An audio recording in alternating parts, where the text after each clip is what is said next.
बिस्मिल्लाहिर्रहमानिर्रहीम। Dear students, अस्सलाम वालेकुम। अल्लाह पाक से दुआ है कि मेरे प्यारे तमाम स्टूडेंट्स खैरियत से हों।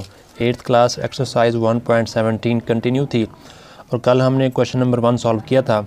जिन बच्चों ने इसका लेक्चर नहीं लिया, 8th क्लास की फुल बुक की प्लेलिस्ट का लिंक इस वीडियो की डिस्क्रिप्शन में मौजूद है, आप वहां जाकर बआसानी ले सकते हैं। आज हम क्वेश्चन नंबर 2 करेंगे। क्वेश्चन नंबर 2 की स्टेटमेंट है, find the unknown in the following proportion. नीचे हमें प्रोपोर्शन गिवन है, इसमें अननोन वैल्यू होगी, जैसे कि P है और X है और यहाँ पर M है और M और P। इन अननोन वैल्यूज़ की हम वैल्यू फाइंड करेंगे। ये जो हमारे पास अननोन वेरिएबल है, इनकी हम वैल्यू फाइंड करेंगे। अब देखें जी, सबसे पहले हम डिस्कस कर लेते हैं प्रोपोर्शन के बारे में। ये पेज नंबर 52 पर ये डेफिनेशन मौजूद है प्रोपोर्शन की। द रिलेशन, ये एक रिलेशन है of equality of to ratio is called proportion. To ratio, जैसे कि हमारे पास एक रेशो है A रेशो B और सेकंड रेशो है C रेशो D। इन दोनों के जो इक्वलिटी है, इसे हम प्रोपोर्शन कहते हैं। और प्रोपोर्शन के जो सिंबल है वो यही है, 4 dot 1 2 3 4। It is denoted by this 4 dot. ठीक है जी। और जैसे कि हम रेशो को राइट करते हैं A रेशो B, इसे हम राइट करते हैं ओवर में कि A ओवर B। इसी तरीके से हम प्रोपोर्शन को इक्वल राइट करते हैं कि जैसे कि अगर हमारे पास 2 प्रोपोर्शन हो, जैसे कि A रेशो B फिर C रेशो D, तो इसे हम ऐसे भी राइट कर सकते हैं कि A रेशो B। इस प्रोपोर्शन को हम इक्वलिटी, जैसे कि यहाँ पर राइट किया हो ना, द रिलेशन ऑफ इक्वलिटी। ठीक है जी। तो इसे हम इक्वल भी राइट करते हैं, C रेशो D। और इसे हम मज़ीद ऐसे राइट कर सकते हैं कि A रेशो B को हम A और B राइट कर सकते हैं, A और B equal C ratio D को C ओवर D। यानी कि रेशो को हम बटे में, उन प्रोपोर्शन को हम इक्वल में राइट कर सकते हैं। और इसके साथ जो हमारे पास ये प्रोपोर्शन होगा, इसमें जो दरमियान वाले दो क्वांटिटीज़ होंगी, जैसे कि B और C, इसे कहेंगे मीन, मतलब वस्तैन, दरमियाना। ठीक है जी। इसे हम उर्दू में कहते हैं वस्तैन। और जबकि जो साइड वाले होंगे, इसे हम कहते हैं तरफैन, इंग्लिश में एक्सट्रीम। ठीक है जी। तो यहाँ पर आपने एक फार्मूला याद करना है जो हम क्वेश्चन नंबर 2 में यूज़ करेंगे कि product of extreme is equal to product of mean. Product mean, ये जो हमारे पास एक्सट्रीम है A और ये लास्ट में D, इसका प्रोडक्ट इज़ इक्वल टू होगा B मल्टीप्लाई C, मीन का प्रोडक्ट। मतलब इन दोनों का प्रोडक्ट इक्वल लेंगे, फिर हम उसको सिंप्लीफाई करेंगे, फिर हमारे पास अननोन वेरिएबल की वैल्यू आ जाएगी। आपने ये फार्मूला याद रखना है। ठीक है जी। Product of extreme is equal to product of mean. और आप ये प्रोडक्ट ऑफ मीन पहले और प्रोडक्ट ऑफ एक्सट्रीम बाद में भी राइट कर सकते हैं, इससे कोई इशू नहीं होगा। जैसे कि A is equal to B मैं राइट करूं या B is equal to A write करूं, इससे कोई फ़र्क नहीं पड़ता, दोनों सेम है। ठीक है जी। अब क्वेश्चन नंबर 2 हम स्टार्ट करते हैं। क्वेश्चन नंबर 2 में पार्ट 1 हमारे पास है जी। ये पार्ट 1 में देखें जी, हमारे पास जो अननोन वेरिएबल है वो P है। अब ये जो हमारे पास है, ये मीन है और साइड वाली ये एक्सट्रीम है। जो कि हमारे पास फार्मूला है वो है product of extreme is equal to product of mean. अब आपकी मर्ज़ी है एक्सट्रीम पहले लिखें या मीन पहले लिखें, लेकिन मेरे आपसे ये मशवरा है कि जिसमें अननोन वेरिएबल होगा, जैसे कि यहाँ पर मीन में अननोन वेरिएबल है, तो ये आप पहले राइट करें। आप राइट करेंगे product of mean is equal to product of extreme. ठीक है जी। अब प्रोडक्ट ऑफ मीन मतलब इन दोनों का product, P multiply 3 is equal to product of extreme 12 multiply 6, इस तरीके से। और अगर आप ये प्रोडक्ट ऑफ एक्सट्रीम यहाँ पर राइट करें और मीन बाद में राइट करें, तो इससे भी कोई फ़र्क नहीं पड़ेगा। तो इससे एक स्टेप कम हो जाएगा अगर हम ये इसे देख करके जिसमें अननोन वेरिएबल होगा उसे हम पहले राइट करें, तो जो बाद में जैसे कि अगर p राइट साइड पर आ जाए तो लास्ट में हम फिर उसको लेफ़्ट साइड पर लेकर आते हैं, वहाँ पर जो हमें एक एक्स्ट्रा स्टेप करना पड़ता है वो नहीं करना पड़ेगा। अब यहाँ पर देखें, इसे मल्टीप्लाई करें, ये हो जाएगा 3p और 12 मल्टीप्लाई 6 72। अब p हमने क्योंकि फाइंड करना है तो 3 को हम राइट साइड पर लेकर जाएंगे, ये 3 यहाँ मल्टीप्लाई हो रहा है, यहाँ जाकर डिवाइड होगा।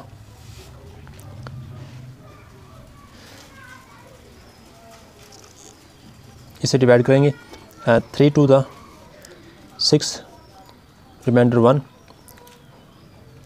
2 ड्रॉप करेंगे, 3 4 द 12 रिमाइंडर 0। जब रिमाइंडर 0 आ जाए तो इट मीन हमारे पास यही आंसर है। तो जब हम इसको डिवाइड करेंगे तो हमारे पास आंसर आएगा 24। तो ये हमने p की वैल्यू फाइंड करना थी। पार्ट 2 देखें। पार्ट 2 में देखें जी, ये हमारे पास मीन है और ये हमारे पास एक्सट्रीम है। अगर आपको दिखाने के लिए इसे हम m से शो कर लेते हैं, इसे हम e से। तो अब देखें, अननोन जो वेरिएबल है वो मीन में है, तो product of mean is equal to product of extremes. अब प्रोडक्ट ऑफ मीन्स हमारे पास यानी कि x multiply x is equal to product of extreme यानी कि 8 मल्टीप्लाई 18। अब x मल्टीप्लाई x स्क्वायर हो जाएगा, 8 मल्टीप्लाई 18 ये हो जाएगा 144। ठीक है जी। अगर प्रोडक्ट को शो करें तो टाइम ज़्यादा लगेगा, उम्मीद है ये आपको समझ आ गया होगा। अब देखिए जी, हमने क्योंकि सिर्फ x फाइंड करना है और यहाँ पर क्या है जी, स्क्वायर है, तो स्क्वायर को रिमूव करने के लिए हम क्या करेंगे, taking square root on both side, on both side. क्योंकि हम स्क्वायर को रिमूव करने के लिए स्क्वायर रूट लेते हैं और स्क्वायर रूट को रिमूव करने के लिए स्क्वायर लेते हैं, ये एक दूसरे के एंटी हैं। ठीक है जी। तो x square is equal to 144। इसका स्क्वायर रूट लेंगे और इसका भी स्क्वायर रूट लेंगे, ये स्क्वायर रूट से कैंसिल, हमारे पास यहाँ पर बचेगा x इज इक्वल टू 144 का स्क्वायर रूट होगा 12। जब स्क्वायर रूट से बाहर नंबर राइट करेंगे तो प्लस माइनस आएगा, तो x की वैल्यू हमारे पास प्लस माइनस 12 है। पार्ट 3 में देखें जी, हमारे पास ये है जी मीन दरमियान वाले और साइड वाले एक्सट्रीम, यानी कि ये हमारे पास e है एक्सट्रीम और ये मीन m। तो क्योंकि अननोन जो वेरिएबल है वो है एक्सट्रीम में, तो प्रोडक्ट ऑफ एक्सट्रीम हम राइट करते हैं लेफ़्ट साइड पर और प्रोडक्ट ऑफ मीन ये राइट साइड पर। ठीक है जी। अब product of extreme mean 5 multiply m, 5 multiply m is equal to, क्योंकि जो हमारे पास ये प्रोपोर्शन है इसे हम इक्वल राइट करते हैं। ठीक है। और इसके साथ जो है ये फार्मूला भी है। इसके बाद प्रोडक्ट ऑफ मीन्स, अब मीन्स हमारे पास है 8 मल्टीप्लाई 15। अब ये 5m हो जाएगा, 8 मल्टीप्लाई 15 120। तो उसको अगर हम ऐसे वाज़ेह तौर पर डिवाइड करें, क्योंकि ये 5 यहाँ मल्टीप्लाई हो रहा है, यहाँ जाकर डिवाइड होगा, तो हमने क्योंकि m फाइंड करना है तो 120 ओवर 5, तो डिवाइड करते हैं, 5 2 10 माइनस 2 रिमाइंडर में 2 आएगा। अब ड्रॉप करेंगे 0, 5 4 20। जब रिमाइंडर 0 हो तो ये हमारे पास आंसर होगा। तो m की वैल्यू जो हमारे पास आएगी वो आएगी 24। तो ये इसका आंसर है 24। पार्ट 4 देखें। पार्ट 4 में देखें जी, ये हमारे पास मीन है, ये m और e मैं आपको समझाने के लिए राइट करता हूँ, आपने नहीं करना। ठीक है जी। अब अननोन वेरिएबल मीन में है तो प्रोडक्ट ऑफ मीन आप यहाँ पर राइट कर लें, मैं यहाँ पर अकेला m राइट कर रहा हूँ। ठीक है जी। m मीन मीन्स और product of extreme short form E right कर रहा हूँ, ठीक है जी, आपने मुकम्मल राइट करना है। अब product of mean m multiply m is equal to product of extreme 7 multiply 28 196 m square is equal to 196। हमने क्योंकि सिर्फ m फाइंड करना है तो यहाँ पर क्या है जी, स्क्वायर है, तो स्क्वायर को रिमूव करने के लिए हम लेते हैं square root, taking square root on both side, ठीक है जी। तो m square is equal to 196, both side पर स्क्वायर रूट लेंगे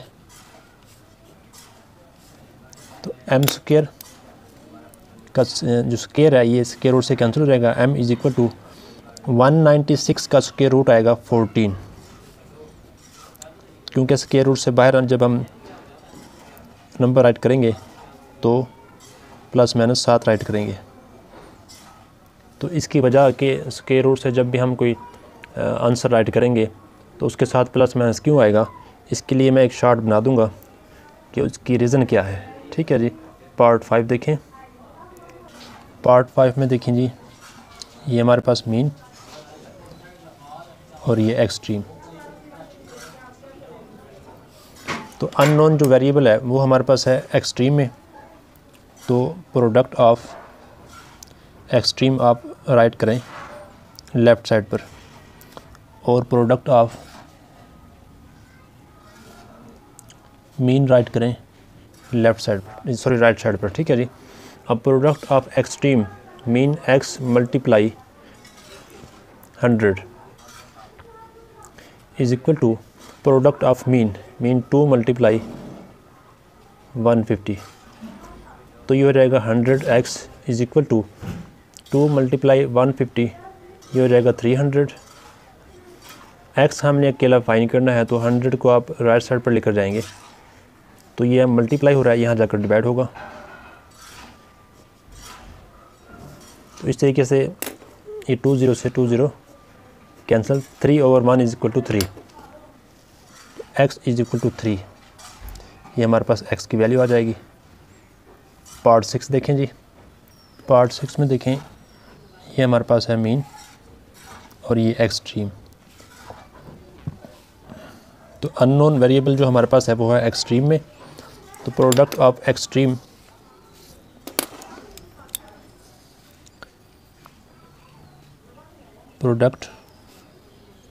extreme is equal to product of mean, ठीक है जी। अब प्रोडक्ट ऑफ एक्सट्रीम यानी कि 8 multiply y is equal to product of mean 12 multiply 6। अब ये हो जाएगा 8y और 12 मल्टीप्लाई 6 72। अब हमने क्योंकि y की वैल्यू फाइंड करनी है तो 72 ओवर, क्योंकि 8 यहाँ मल्टीप्लाई हो रहा है राइट साइड पर जाकर डिवाइड हो जाएगा, तो इनकी हम कटिंग करेंगे। 8 1 ज़ा 8, 8 9 ज़ा 72। तो इस तरीके से हमारे पास जो y की वैल्यू आएगी वो 9 आ जाएगी, और यही चीज़ हमने फाइंड करना थी। पार्ट 7 देखें। पार्ट 7 और पार्ट जो 8 है ये एक जैसे हैं। इसमें क्या हुआ जी, इन्होंने रेशो को फ्रैक्शन में और प्रोपोर्शन को इक्वल में राइट किया। अब पार्ट 7 और पार्ट 8 को हम कुछ इस तरीके से सॉल्व करेंगे। यहाँ पर एक मेथड यूज़ होगा क्रॉस मल्टीप्लिकेशन का।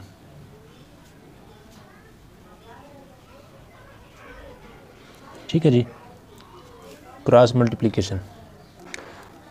क्रॉस मल्टीप्लिकेशन मीन हमने क्रॉस शेप में मल्टीप्लाई करना है, यानी कि 5 को करेंगे p से और 2 को 20 से। इस तरीके से करें जी। 5 multiply p is equal to 2 multiply 20। अब ये 5p हो जाएगा इज़ इक्वल टू ये 2 2 ज़ा 4 0 7 40। अब हमने क्योंकि p की वैल्यू फाइंड करनी है तो p इज़ इक्वल टू 5 यहाँ मल्टीप्लाई हो रहा है, यहाँ जाकर डिवाइड होगा 40/5। अब इसकी कटिंग करेंगे, 5 1 5, 5 8 40, तो p की वैल्यू हमारे पास आ जाएगी p इज़ इक्वल टू 8। ये इसका आंसर है। पार्ट 8 में भी हम क्रॉस मल्टीप्लिकेशन मेथड यूज़ करेंगे। 10 को p से क्रॉस मल्टीप्लिकेशन,